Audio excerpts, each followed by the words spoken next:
right, welcome everybody. This is Kim Andersack with the South Carolina Homeschooling Connection, and we are hosting this Homeschooling with Special Needs workshop presented by Susan Blackwell, who has been a special needs consultant for, I always say I've been around forever, so you've been around way 100 years.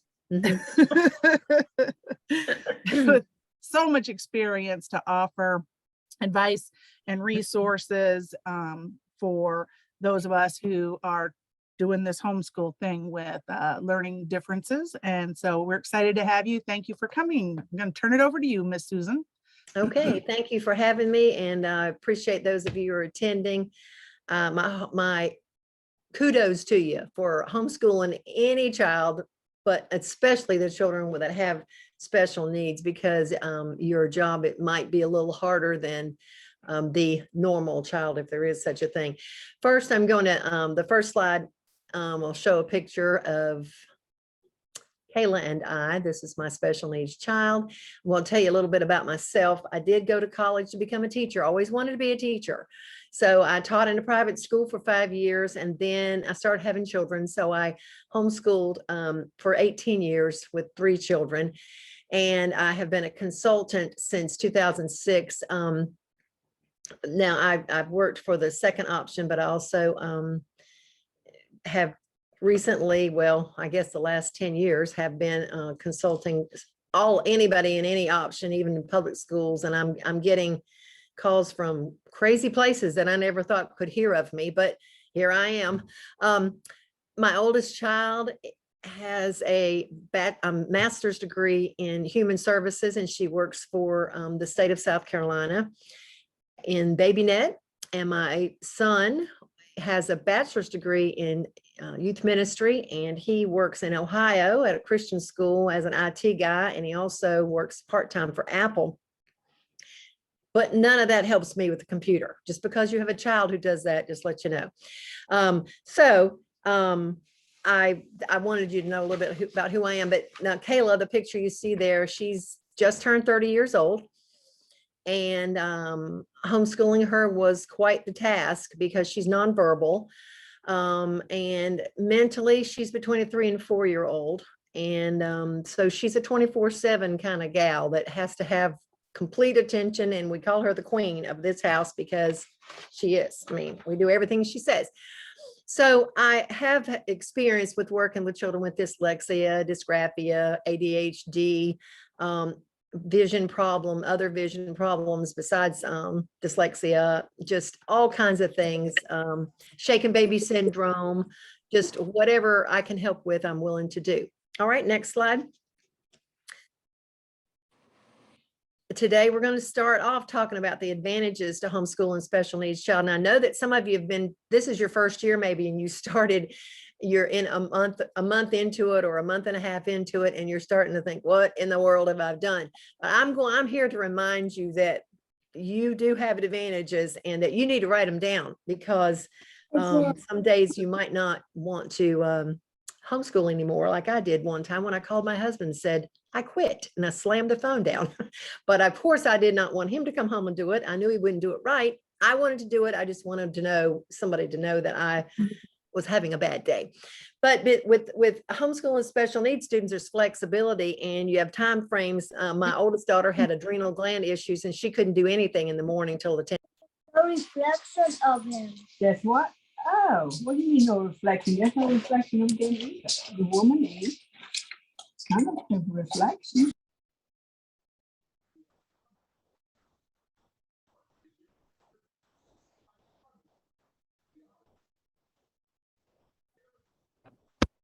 Susan is muted. Thank you. Now, is that good? I don't know, something happened. I didn't do it. You know their interests and their skills better than anybody else. You also have an opportunity to help with the peers. A lot of special needs children go into a classroom and come home with new behaviors that are inappropriate, that wouldn't have happened if they were at home. So you have a chance to have a positive influence on their social interaction and opportunities, and also on their choice of friends. I often say this, my son was in a Sunday school class with 16 boys. And when he came home and first time he was in that particular class, I said, okay, there's 4 boys that you can have over to our house, or you can go to their house. All the other boys you need to be nice to, but I can't have those boys at my house, and you can't go to their house, because it's just a whole different set of rules. So I kind of like that part of homeschooling, that you do have an impact on the choice of their friends. The next thing is health issues. And obviously, you know that if your child's not around a bunch of people who have a stomach virus, they're probably not going to get it from them. So there's less exposure to illness. And also, if your child is sick on a Wednesday and they don't get better till Thursday or Friday, then you can go back on Monday and go back to where they were. Do you remember being in school and being sick and missing a couple of days, and then coming back and the teacher said, oh, here, you got to make up all this and take all these tests, and you still really don't feel well. So the good thing about homeschooling is there's no missed information, because you can just take up where you left off. Okay, next slide.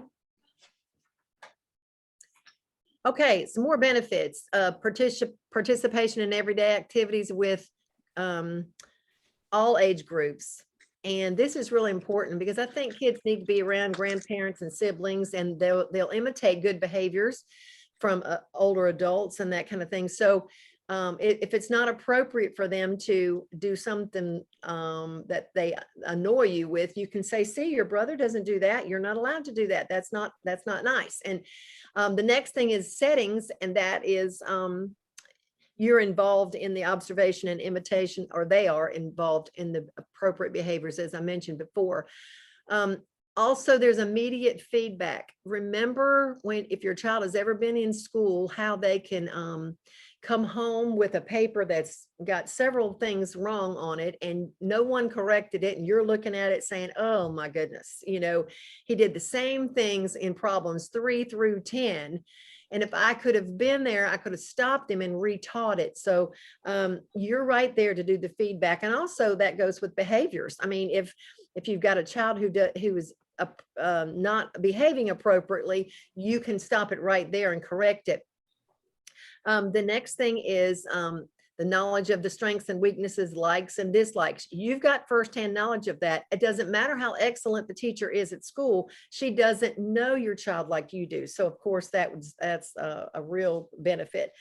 And then all participants can see past the inefficiencies and observe the whole child and their abilities, and watch them improve and give them praise. A lot of kids need praise, and you need to accentuate what they're good at. A lot of times when I'm consulting families, I say, find something that the child is great at, and don't let anybody else in the family do it, so that there's something that you can brag on him. If he's a great little soccer player, do his brothers have to do soccer too? No, let them do something else. If he's, so that he's the center of attention for something in the family, because he's already got disabilities and feels like he might not fit in well. All right, next slide. All right, my suggestions, okay? These are just suggestions. First of all, you do have to follow state laws. I mean, that's not a suggestion. You really need to do that. And I know that all of you are, because you found out about this, and so you're obviously legal. But I also suggest annual testing to track progress and find strengths and weaknesses. And a lot of parents go, ooh, I don't want to test him. I don't want to test him. But it's really so helpful. And it's kind of, kind of a punch in the arm to you. Oh, he finally got this enough to pass it on a test. And it also helps you make curricular choices. For instance, if he takes a test, an end of the year test, and I know what some of you are saying, mine's nonverbal. Okay, we're not doing it with them. But even if your child has disabilities, you could take the Woodcock-Johnson test or the Brigance test, and it's real interactive, so they don't have to just sit there and bubble in. That picture that I have there on there, we don't bubble in. I need to change that picture. Because that's too overwhelming for them. But just to see if their reading level has gone up another grade level, or if maybe we need to change what we're doing and pick something else out. The next thing, of course, you have to maintain the student portfolio, and that's hard for people whose children are nonverbal. Trust me, I'm a witness to that. But you try to, a lot of the testing from me, I gave my daughter a test every year, and it was called the ABLS test, ABLLS. And I had to take the test. She never lifted a finger or even paid attention. I would spend an hour over there saying, let's see, how many colors does she know in sign language, and how good does she follow this command, and that kind of thing. So when I say that a student portfolio, you might have to show your checklist of what you did for several weeks, but this is always good to show the progress. And also in cases of emergency, if someone has to step in your shoes and say, what in the world is she doing with this kid? Then you've got the little check off list, or you've got things in your portfolio to show what you've been doing.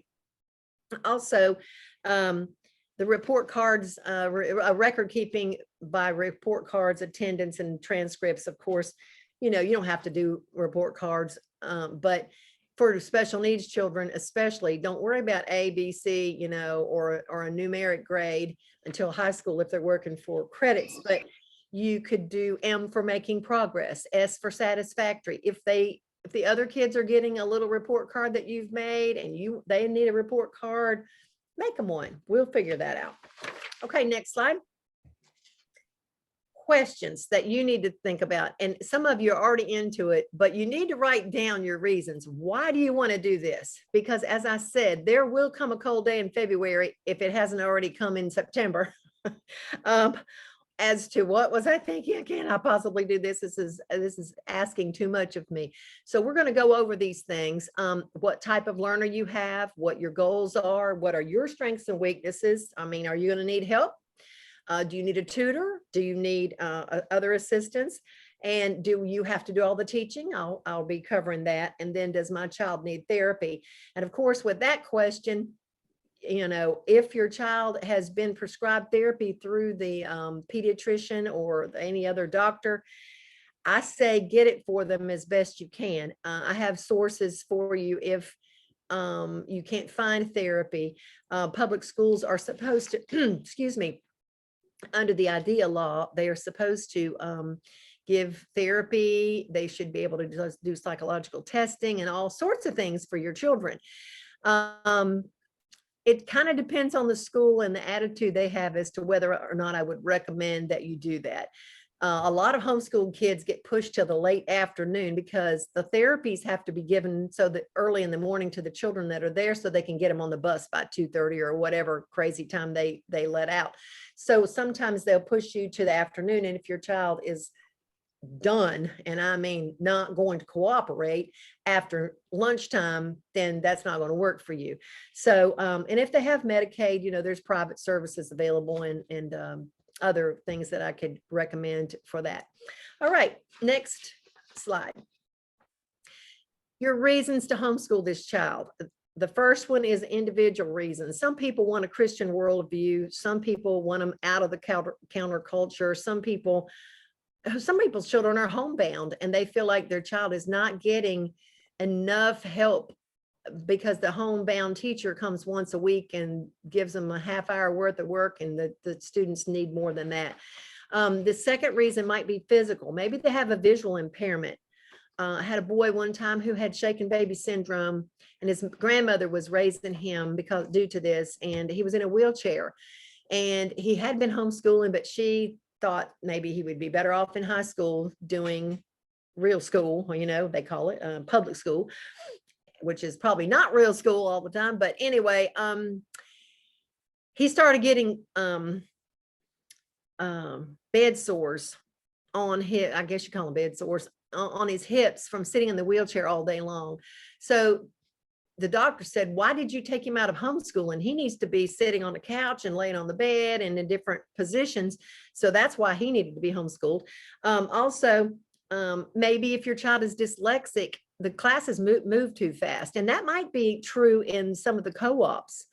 I know a lot of people want their children involved in co-ops, but you have to be sure that the co-op teacher is able to make the provisions and accommodations for your child, because otherwise there's going to be a lot of frustration for the child. So maybe they just move too fast in general, and your child needs to, have things broken down and a lot of review to move on.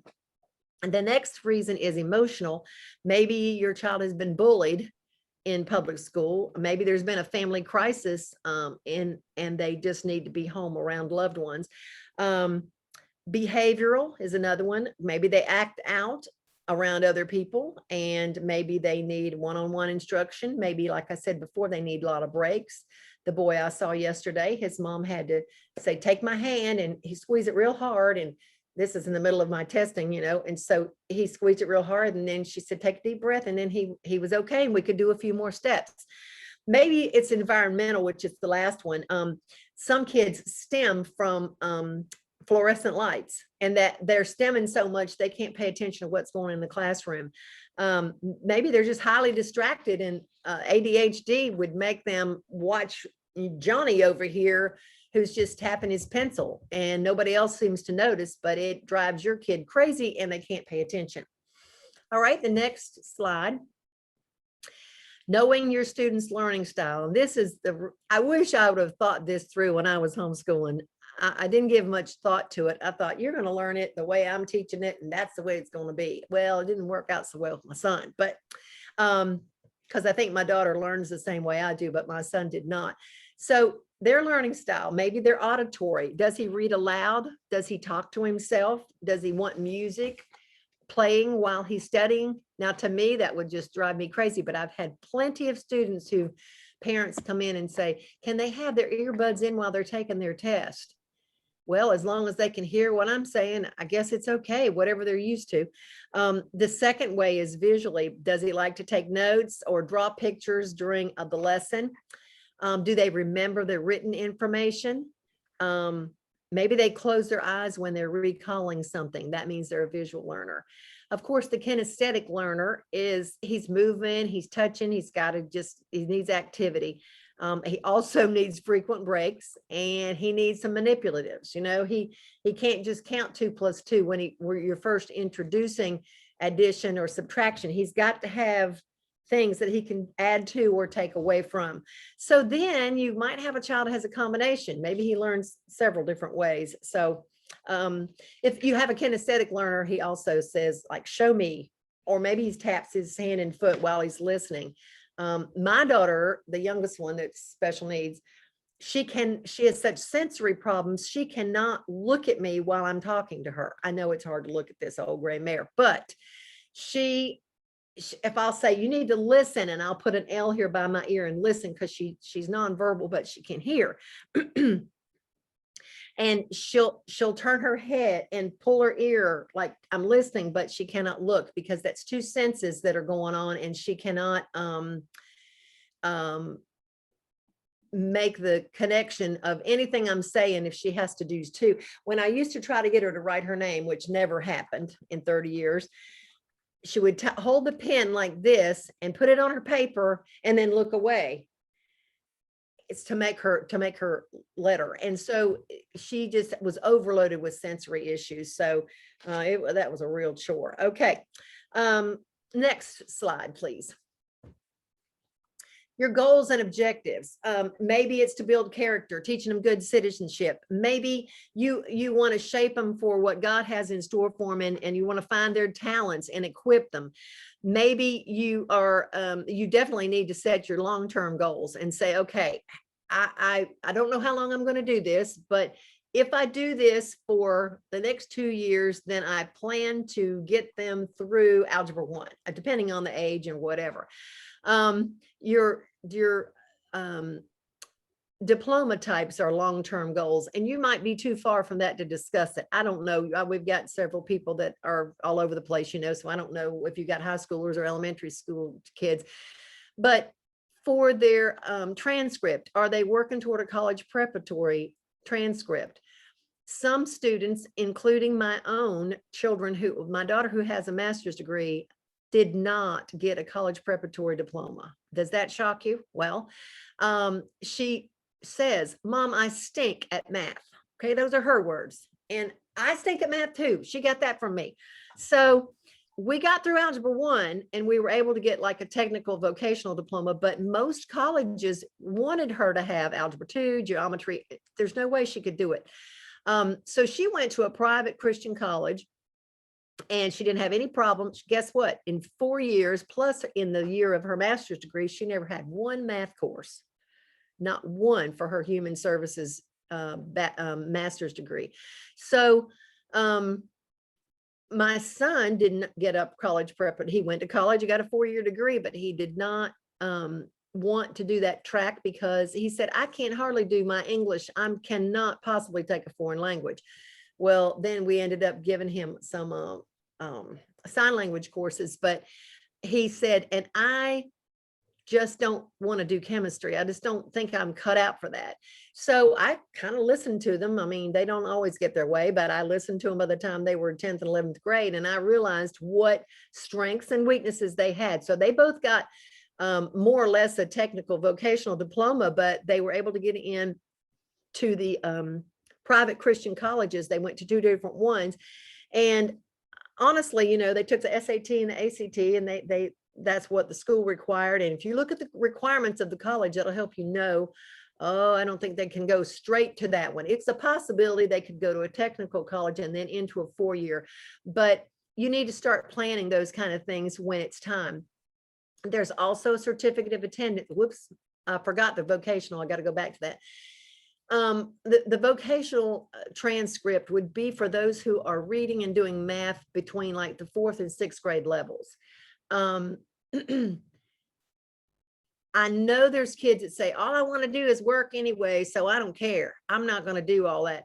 But Kim and I were talking about this yesterday. We really need to have an IQ to see if the child is capable of getting more than a vocational diploma, because in fact, I won't help anybody whose child does not qualify for it, because when they turn 30 and they've got a wife and 3 kids, I don't want them coming back to me and saying, you told my mama and agreed with her that I could just get a vocational transcript. And now I can't go to get into a college, and I can't provide for my family. You shouldn't have listened to me. I was a bratty kid and said I didn't want to do the work. So when I help people with vocational diplomas, I have to have proof that their IQ is such that they would not be able to get a technical or a college preparatory transcript. Then, of course, the last one is a certificate, which is what my 30-year-old child got. We got the days in, 180 days for 12 years. And then some of them were grueling days, and some of them all we did was therapy, but we got them done, and she got a certificate of attendance, and it was more for me than her because she didn't care if she had one or not. The next one is the short-term goals. What are you going to do this year, this coming year, or this week?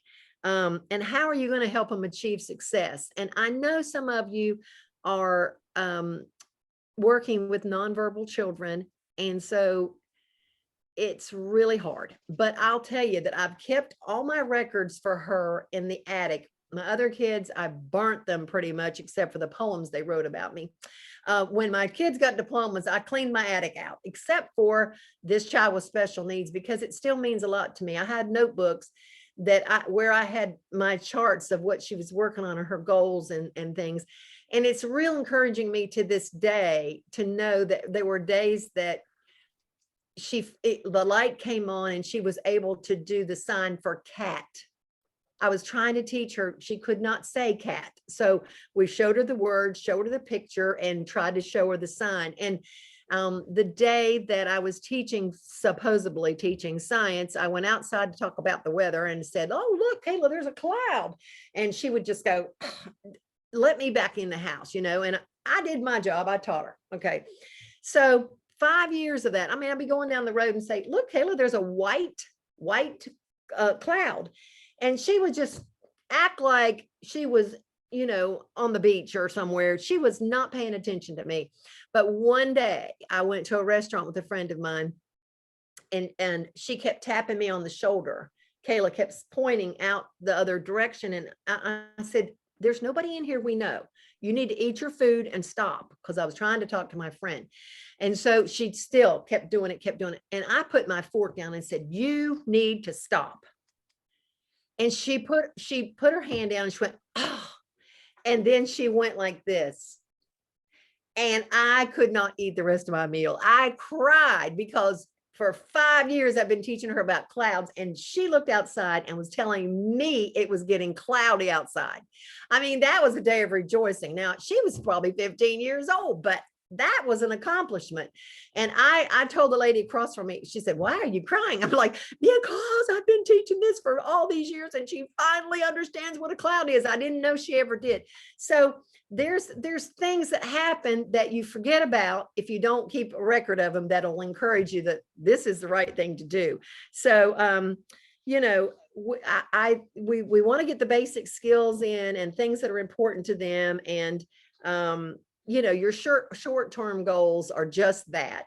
Sometimes those short-term goals go into 5-year goals because you haven't made it yet. You know, they haven't understood it yet. But one day the light will come on, that window will be open, and you cram it in. And some days the window's tight shut and nobody can get in there. Trust me, I couldn't get in with a crowbar sometimes, and I would be so exasperated. This kid is not cooperating, and I'm going to be put in jail because she won't let me do school. And then I realized, oh yeah, she can still set the table, and she can still, you know, we're working on her washing her body and her putting her clothes away and those kind of things. So I kind of, you know, because my other children were successful in everything I asked them to do, except for the math for my oldest daughter. But, you know, I had this child with special needs, and she just, it was a struggle, you know, and so that's why I'm saying I commend all of you for your efforts. The next slide. Okay. Do you have to do the teaching by yourself? No. You've got access, thankfully, in this day and time. There is tons of stuff on the internet. There are co-ops. There are people who can come in maybe and tutor your child. My dad came in one day while we were fighting about the math lesson. My daughter said, "I need help." And I said, "Okay." And I sat down and looked at it. Now it had been, I don't know how many years since I'd looked at Algebra 1. And she thought I could just look at it and explain it to her. Well, I had to go back a few pages because I didn't remember the rules and the methods and all this stuff. She said, "Mom, you have a college degree. Why can't you do this? This is ridiculous." And oh, see, then the attitude started. And so air was real thick in my living room that day. And so my dad walks in, he said, "What is going on in here? It seems kind of weird." And I said, "Yes, I can't explain this to her, and I have got to go back and study it." He said, "Get out of the way. Let me look at it." And he was a math whiz, and he was not all worked up like I was. So he sat down and explained it to her. And I praise the Lord that he sent him my way that day, because sometimes it just takes somebody else sitting in your spot to do that, because you've got the laundry going and the phone's ringing and somebody else needs something. So there's all kind of different options that you can use to homeschool your child and not feel guilty about it. Sesame Street, for the ones that are very low, you know, the letter of the day, we've done that. The color of the day, the number of the day, the shape of the day, whatever it takes. So okay, next slide. Thank you.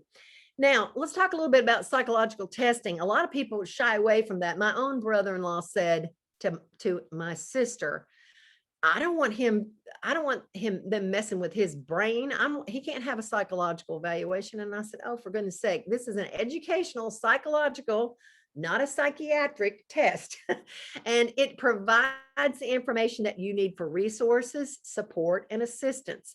They're free if they're done in the public school. But again, you have to make the appointment and remind them of the IDEA law that you pay taxes to, and that you need their psychologist to test your child. It again depends on where you live. I've had psychologists email me and say, "Why in the world did you recommend them to me?" And I'm like, "Well, this is what you do, and our kids need help too." And he said, "Well, what do you want from me?" And I said, "Well, okay, here's what I want. Test them. I want to see the accommodations. I want to see the diagnosis, and we'll go from there."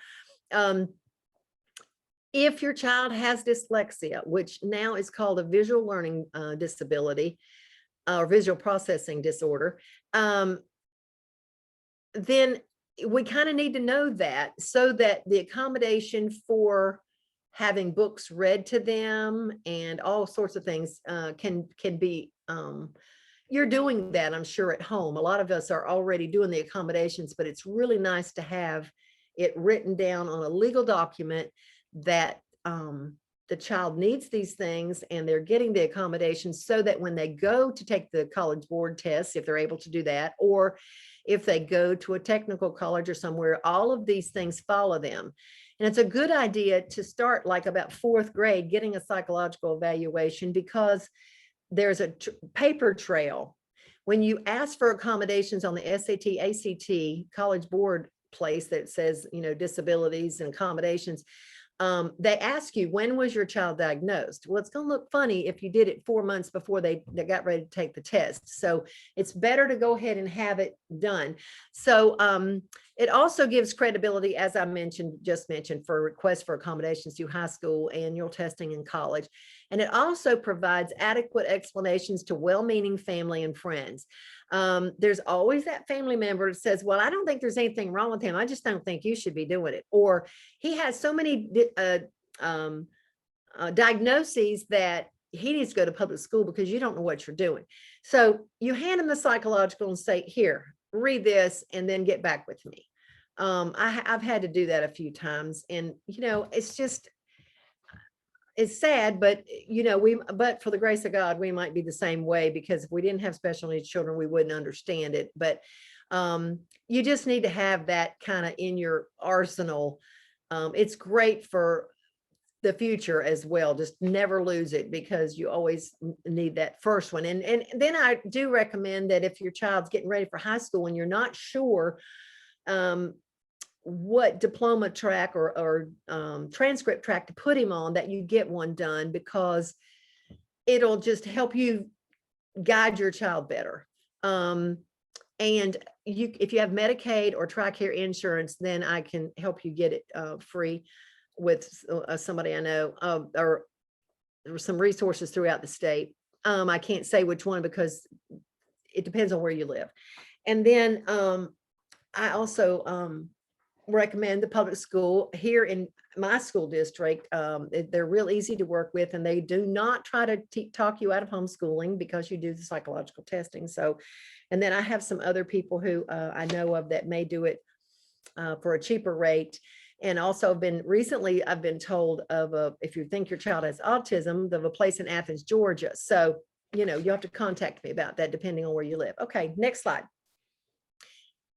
If you need assistance, the kinds of things that I do is, some people say they want an IEP or a 504 plan. Well, the IEP, every homeschooler has their own IEP, no matter if they have a special need or not. You pick out the curriculum and the course of study your child is going to take regardless. But I had a call from somebody near Myrtle Beach who needed an IEP and a 504 plan recently because their child had to go into facility. It was really a bad situation. And so I developed that for them so that they could get into a Virginia a special needs facility. Also, I help people make the diploma choices by reading through the psychological and seeing the IQ and that kind of thing. Also, I help people to make the curricular selections and accommodations. Okay, you know what you want to use. Well, how are we going to accommodate the child that has these special needs? Maybe, they have a dysgraphia and they're unable to write. What accommodation can we use to get them through? That's what I help with. Also, the accommodation requests for ACT, SAT tests. And also I help people get into vocational rehabilitation if necessary at age 16. Also, I do annual testing for people if they want it. I have families that want it every year. They just want to know what is still lacking and what area do I need to concentrate more on. So I do that for them. And also, if somebody gets a psychological and they say, I don't understand this, then I do a review and interpretation of that. All right, next slide. Also, I'm a cheerleader for some people. They cry on my shoulder, and that's okay because I cried on people's shoulder when I was trying to homeschool my kid.